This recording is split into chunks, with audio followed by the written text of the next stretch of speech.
Hello friends, welcome to Angel maths competition. Friends, आज हम आपके सामने एक खतरनाक अंदाज में वीडियो लेकर आए हैं और इसमें हम बहुत ही अच्छे कॉन्सेप्ट को आपको सिखाएंगे, जो कि हमारा एक ही कॉन्सेप्ट आपके सामने हर वीडियो में आता है कि सबसे पहले क्वेश्चन की लैंग्वेज और उसके बाद इक्वल टू इक्वल कॉन्सेप्ट से हम क्वेश्चनों को हल करते हैं। तो फ्रेंड्स, आज की वीडियो बहुत ही खतरनाक और धांसू अंदाज में आपको सिखाई जाएगी और इसके हर क्वेश्चनों को वन बाय वन कराया जा रहा है। जैसे कि हमारा चैप्टर साझेदारी या पार्टनरशिप कह सकते हैं इसको, ये हमारा चैप्टर चल रहा है। तो इस वीडियो का हमारा नेक्स्ट क्वेश्चन 12 नंबर का क्वेश्चन है, जो कि आपको बहुत ही सुपर तरीके से कराया जाएगा। तो फ्रेंड्स, आप हमारे चैनल को सब्सक्राइब करें, लाइक करें, जिससे कि हम आपके सामने बहुत ही जबरदस्त तरीके से मैथ्स को लाते रहे। तो आइए स्टार्ट करते हैं अपना क्वेश्चन। राम ने 12,000 रुपए लगाकर एक व्यापार आरंभ किया।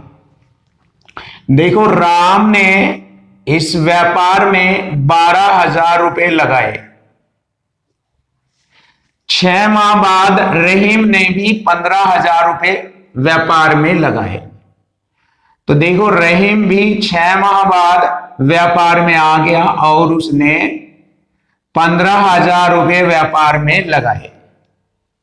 यदि वर्ष के अंत में राम को 6400 रुपए का लाभ हुआ है तो रहीम को कितना लाभ होगा। देखो, दोनों ने लाभ की बात की है।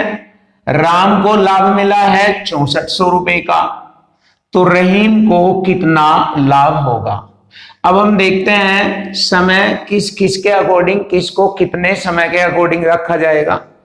देखो, 6 माह बाद रहीम व्यापार में आया था, तो इसका मतलब एक वर्ष की बात की जा रही है। तो रहीम ने अपना व्यापार 15,000 रुपए लगाकर 6 माह तक किया और राम ने आरंभ से ही अपना व्यापार शुरू किया था, जो कि एक वर्ष में 12 महीने होते हैं।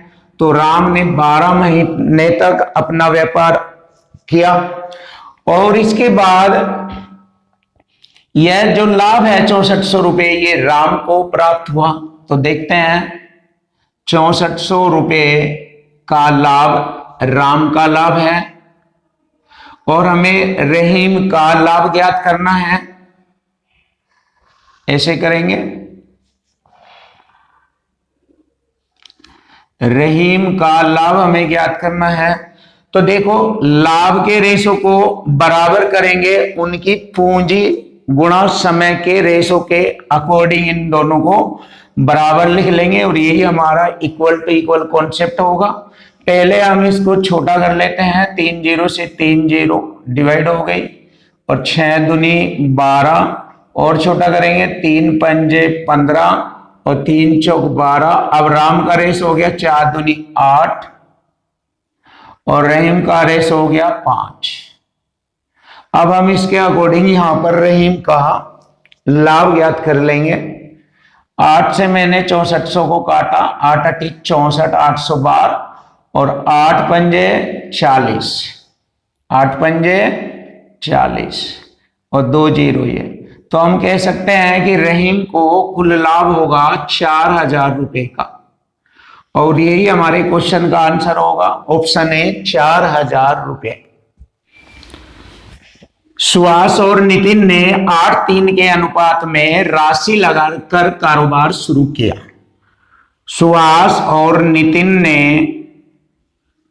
8-3 के अनुपात में अपनी धनराशि लगाकर व्यापार शुरू किया, परंतु कुछ महीने बाद सुहास ने अपना पैसा वापस ले लिया। यानी कि हम लिख सकते हैं यहां पर सुहास ने कुछ समय तक अपना धन लगाया था और उसके बाद उसने अपना धन वापस ले लिया 12 महीने के बाद। इसका मतलब 12 महीने तक व्यापार चला, लेकिन कुछ महीने तक सुहास ने अपना धन लगाकर उसके बाद सुहास वहां से बिजनेस में से हट गया। तब उसके बाद नितिन अकेला अपने व्यापार में लगा रहा। तो देखो, 12 महीने बीत गए तो नितिन ने अपना धन 12 महीने तक लगाया। नितिन ने अपना धन व्यापार में 12 महीने तक लगाया और उसके बाद दोनों के लाभ का अनुपात 5/4 हो जाता है। तो देखो इधर हम लाभ का अनुपात लिखेंगे 5/4 और इधर लिखेंगे उनके पूंजी व समय के अनुपात को लिखेंगे, इक्वल टू इक्वल कॉन्सेप्ट बन जाएगा। इससे पहले हम इसको हल्का करते हैं, छोटा करते हैं। 4 दूनी 8 और 4 तिये 12 और 3 तिये 9 और 2 टी। तो यहां पर इनके रेशो के मान बन गए 2t बराबर 3 तिये 9 बटे में 9 लिखेंगे। यानी कि हम कह सकते हैं कि दोनों के लाभ का रेशो बराबर हो जाएगा उनकी पूंजी का रेशो। अब यहां से हम यह ज्ञात करेंगे कि सुभाष ने अपना धन कितने महीने तक लगाया। तो सबसे पहले हम इसको ज्ञात करते हैं। 9 पंजे 45 बटे 2 चौक 8। ये हमारे टी यानी कि सुभाष के समय का मान आ गया है। सुभाष ने 45/8 माह तक अपना व्यापार किया।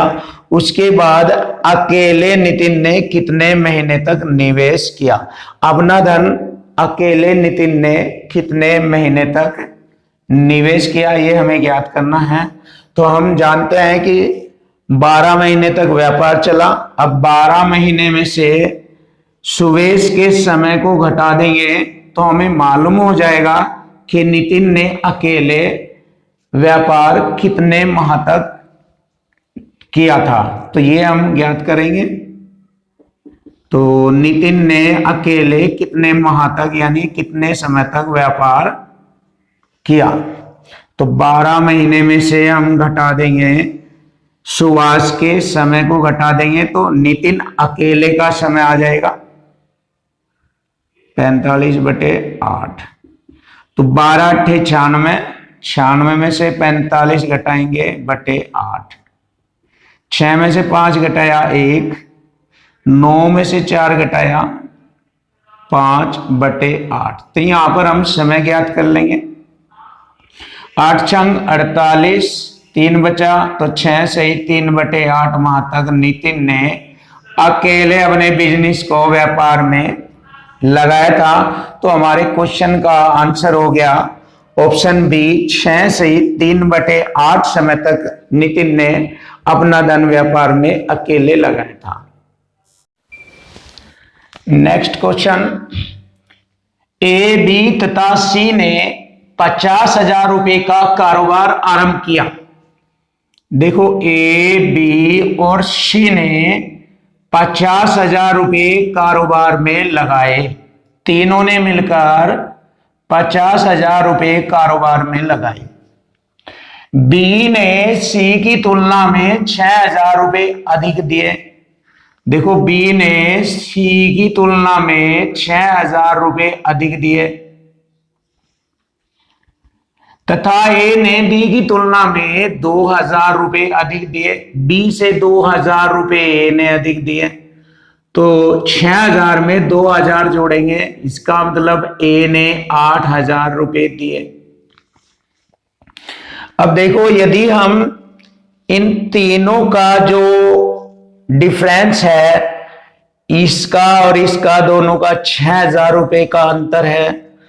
ए और बी दोनों में 2,000 रुपए का अंतर है। यदि मैं ये टोटल अंतर 50,000 में से घटा दूं तो डिफरेंस खत्म हो जाने के बाद तीनों का बराबर बराबर धन हो जाएगा।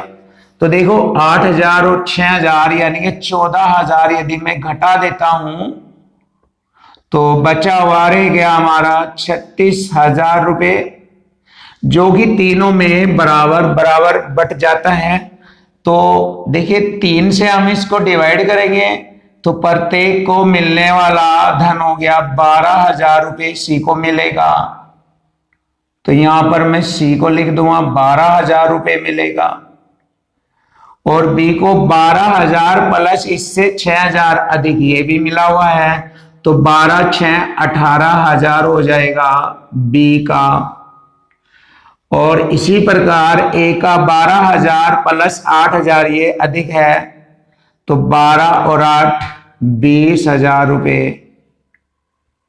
अब हम ये कह सकते हैं कि तीनों ने कुल 50,000 रुपए अपने व्यापार में लगाए थे। किस प्रकार से आप चेक कर सकते हो, बी द्वारा लगाया गया धन सी के धन से 6,000 रुपए ज्यादा है और ए द्वारा लगाया गया धन बी के धन से 2,000 रुपए ज्यादा है। तो इस प्रकार तीनों का कुल 50,000 रुपए का बिजनेस होता है और इस बिजनेस में कुल लाभ 10,000 रुपए का होता है। तो यहां पर लिख लेंगे इक्वल टू इक्वल कॉन्सेप्ट से कुल लाभ 10,000 रुपए का होता है। तो लाभ में ए का हिस्सा कितना था, तो देखो लाभ को उनकी पूंजी के अकॉर्डिंग डिवाइड कर देंगे। पहले यहां पर हम छोटा रेशो बनाएंगे इन सभी का, 3 0 से 3 0 से 3 0 डिवाइड और छोटा करेंगे, 2 6 12 2 9 18 2 दाइयां 20। कितना हो गया ये, अब देखते हैं इसको छोटे रूम में लिखेंगे। 10 6 16 और 9 25। 25 से मैं इसको डिवाइड करूंगा, इक्वल टू इक्वल कॉन्सेप्ट हो जाएगा। 25 चौका 100, 400 बार डिवाइड होगा। तब हमसे पूछा है कि कुल लाभ में से ए का लाभ कितने रुपए होगा।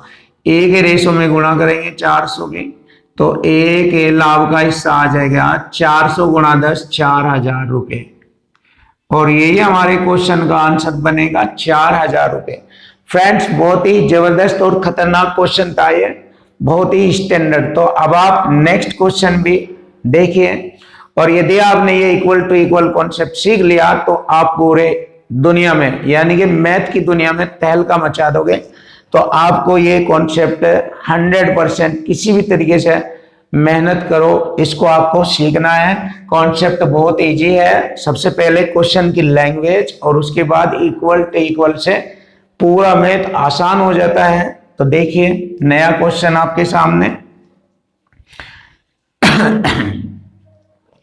3 साझेदार XY ने लाभ साझा किया। देखो साझेदार 3 है लेकिन उसमें पहले बताया गया है कि XY ने लाभ साझा किया यानी कि लाभ को बांटा। यदि कुल लाभ 3,000 रुपए था, देखो कुल लाभ 3,000 रुपए था, X का हिस्सा Z की तुलना में 400 रुपए कम था। तो देखो अब हम 3,000 रुपए को किस तरीके से बांटते हैं ये देखते हैं। देखो 3 साझेदार XYZ थे और टोटल हमारा 3,000 रुपए का लाभ था। तो इसको किस तरीके से बांटा गया है, X का हिस्सा Z की तुलना में 400 रुपए कम था। X का हिस्सा Z की तुलना में 400 रुपए कम था और Y का हिस्सा Z की तुलना में 200 रुपए कम था। तो देखो X का हिस्सा Z की तुलना में 400 रुपए कम था, कम के लिए माइनस का चिन्ह, और Z की तुलना में Y का हिस्सा 200 रुपए कम था। अब देखो यहां पर अधिक दिखाया है तो हमने घटाया है और यहां पर कम दिखाया गया है तो हम इसको जोड़ लेंगे। अब देखो टोटल हमारा 3,000 रुपए का लाभ है तो इसमें हम इनका जो डिफरेंस है वह भी इसमें हम जोड़ लेंगे। 400 और 200 600 रुपये, 600 रुपये जोड़ते ही हमारा धन हो गया 3,600 रुपये। अब 36 को तीनों भागों में बांटते हैं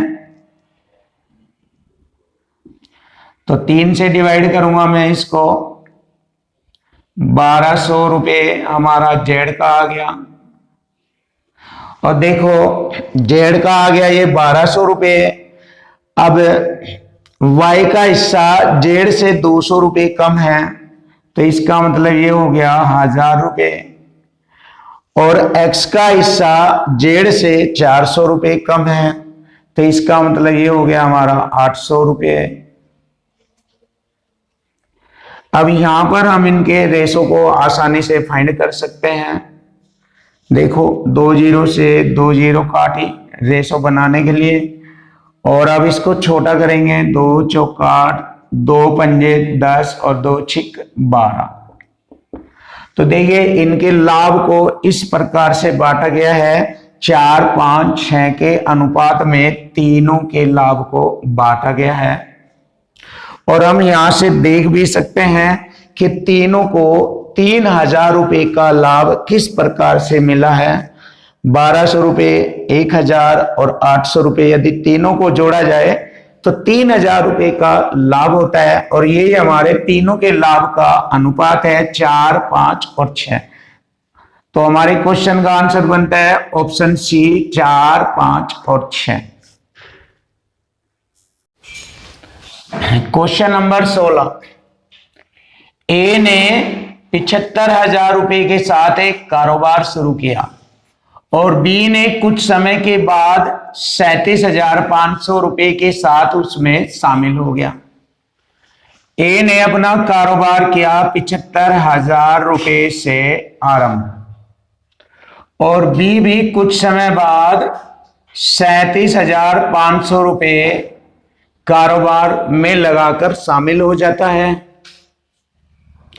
यदि वर्ष के अंत में 3:1 के अनुपात में दोनों को लाभ होता है, देखो लाभ का रेशो लिखेंगे हम, दोनों के लाभ का रेशो हो गया 3:1, तो बी कितने महीने बाद शामिल हुआ। तो देखो बात वर्ष की जा रही है, तो पूरा ए ने पूरे 12 महीने तक अपना व्यापार किया और कुछ महीने बाद बी भी व्यापार में शामिल हो जाता है। लेकिन ये धन हमें मालूम करना है कि 37,500 रुपए बी ने कितने समय तक लगाया। तो ये जो मैंने टी लिखा है, टी का मतलब होता है टाइम यानी कि महीने। तो बी ने अपना धन कितने महीने तक लगाया, ये मैंने यहां पर लिखा है। और हमें बताना है कि बी व्यापार में कितने महीने बाद शामिल हुआ था, बताना हमें ये पॉइंट है। तो वही कॉन्सेप्ट इक्वल टू इक्वल, दोनों के लाभ का रेशो 3:1 है और इधर दोनों की पूंजी का रेशो हम बनाएंगे 2 0 से 2 0। और अब हम इसको छोटा करेंगे, 15 पंजे 75 और 15 दूनी 30, 7 बचा, 15 पंजे 75 और छोटा करेंगे 25 दूनी 50, 12 दूनी 24 और बटे टी, तो 24 बटे टी, 3 8 24, टी का मान आ गया 8 माह। यानी कि हम कह सकते हैं बी ने अपना धन व्यापार में 8 माह तक लगाया था। तो बी कितने समय बाद व्यापार में शामिल हुआ, तो बी का समय ज्ञात करना है। 12 माइनस 8 बराबर हो गया 4 माह। तो 4 माह बाद बी व्यापार में शामिल हुआ था और यही हमारे क्वेश्चन का आंसर हो गया, ऑप्शन ए 4 माह बाद। अब हम नेक्स्ट क्वेश्चन भी देखेंगे। 3 साझेदार ए बी सी 5750 रुपए व्यापार में लगाते हैं। ए ने बी से 500 रुपए अधिक लगाए और बी ने सी से 750 रुपए अधिक लगाए। वर्ष के अंत में 23,000 रुपए का तीनों को लाभ होता है। तो ए द्वारा प्राप्त लाभ का हिस्सा हमें ज्ञात करना है। तो ए द्वारा लाभ का हिस्सा ज्ञात करना है। ए, बी और सी ने 5750 रुपए व्यापार में लगाए। ए ने बी से 500 रुपए अधिक लगाए। ए ने बी से 500 रुपए अधिक लगाए और बी ने सी से 750 रुपए अधिक लगाए। सी से 750 रुपए अधिक लगाए और बी ने, देखो बी ने सी से 750 रुपए अधिक लगाए और ए ने बी से 500 रुपए अधिक लगाए। तो 500 जोड़ेंगे, इसमें 1250 रुपये लिखेंगे। अब देख लीजिए इनके धन लगाने का तरीका हमारे सामने आ गया है। बी ने सी से 750 रुपये अधिक लगाए और ए ने बी से 500 रुपये अधिक लगाए। अब ये हम अधिक राशि जो है टोटल राशि में से यदि हम घटाएंगे तो हमें मालूम हो जाएगा कि यहां पर डिफरेंस होने के बाद तीनों का धन हमें बराबर बराबर मालूम हो जाएगा। तो हम घटाते हैं, 12 7 19 और 5 8 50 घटाएंगे, 2000 रुपये हो जाएगा ये, 1250 और 750 रुपये। 2000 रुपये को घटाएंगे, 3750 रुपये को 3 भागों में बांटेंगे, 3 एकम 3 दूनी 6, 3 पंजे 15, 1250 रुपये सी ने व्यापार में लगाए और 1250 में यदि मैं 750 रुपये जोड़ू तो 2000 रुपये हो गए बी ने लगाए और 1250 रुपये में 1250 रुपये और जोड़ू तो 2500 रुपये ए ने व्यापार में लगाए थे। अब हम इनका छोटा रेशो करेंगे, 0 से 0, 0 से 0, 25 दाम 250, 25 अठे 200, 25 पंजे 125। तीनों का कुल लाभ हुआ 23,000 रुपये और हमारा तीनों का अनुपातिक मान हो गया 10, 18 और 5 23। 23 से 23 को डिवाइड करेंगे, 1000 बार कटेगा। अब ए की धनराशि देखेंगे, ए को लाभ का हिस्सा 10,000 रुपये मिलेगा, बी को 8,000 रुपये मिलेगा और सी को 5,000 रुपये मिलेगा। तब हम यह कह सकते हैं कि बी और सी के कुल हिस्से से 500 रुपये, वो 5,000 रुपये अधिक मिलेंगे ए को। तो देखो यहां पर देखते हैं ए को दोनों के कुल हिस्सा, दोनों का कुल हिस्सा हो गया हमारा 13,000 रुपये। तो 13,000 रुपये से कम मिले हैं ए को 10,000 रुपये। तो देखो ए को 10,000 रुपये मिले हैं और दोनों को मिले हैं 13,000 रुपये। तो हमें दिए गए ऑप्शन से हमें क्वेश्चन का जवाब देना है कि हमारा कौन सा ऑप्शन दी गई कंडीशन के अकॉर्डिंग सही बैठता है। तो हम देखेंगे बी और सी के कुल हिस्से से 5,000 रुपये अधिक मिले ए को।